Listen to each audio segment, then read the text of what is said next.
Hello, everyone, and welcome to our channel, The Audible Review.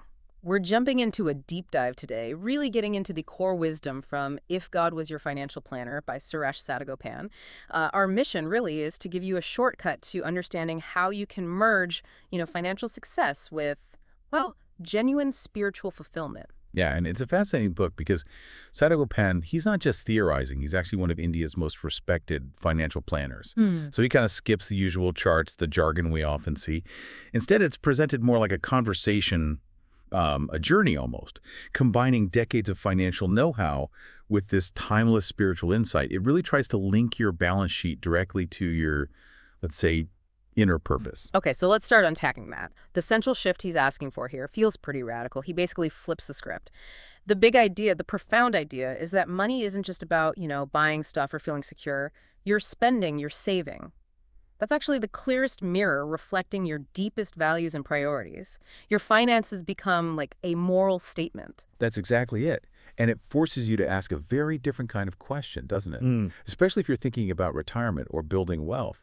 Sadagopan basically says true financial planning is intentional living. The same thing. So we need to shift away from that frantic question, how much money do I possibly need? And move towards the real core question. Okay, what kind of life do I truly want to live? Yeah. And how can the money I manage actively, support that specific life? Okay, but wait a second. If we're talking about building meaningful wealth, that usually takes focus, right? Hustle, maybe aggressive goals. How does that fit with this idea of detachment in wealth creation? Yeah, that sounds almost passive. Isn't there a contradiction there? Well, that's what's really interesting, how that spiritual idea translates directly into practical discipline. See, detachment doesn't mean apathy, like not caring. It means you earn diligently, you invest wisely, absolutely. But you don't let the outcome, the number itself, control your emotions. Financially speaking, this actually leads to better risk management.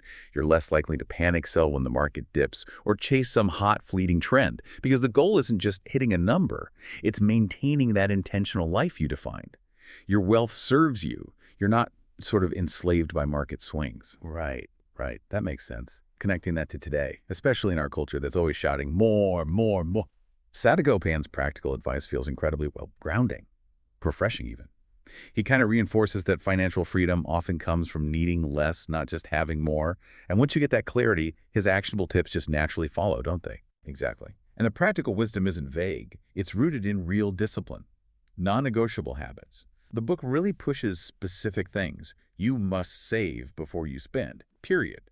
You must invest regularly and with patience, which, is kind of the financial version of faith. And crucially, you must avoid those tempting financial shortcuts or just plain greed. And tying it all together, the foundation for every single decision, asset allocation, budgeting, whatever it has to be anchored back to your core values every time. And to help with that, the book gets you thinking with three really crucial questions. Questions for you, the listener, to answer honestly for yourself. Yeah, they're powerful prompts for self-reflection. First, am I earning money out of fear, like scarcity, or from a genuine sense of purpose?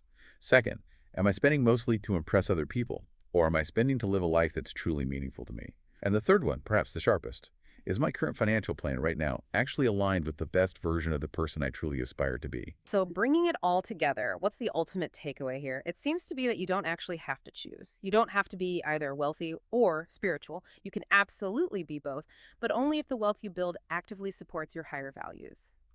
True prosperity, then, is when your money and your mind are working together, in harmony, quietly, effectively.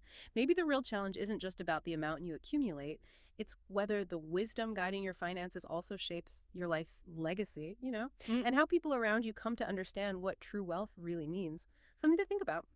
Thanks for watching to us. Like, share, and subscribe to our channel, The Audible Review.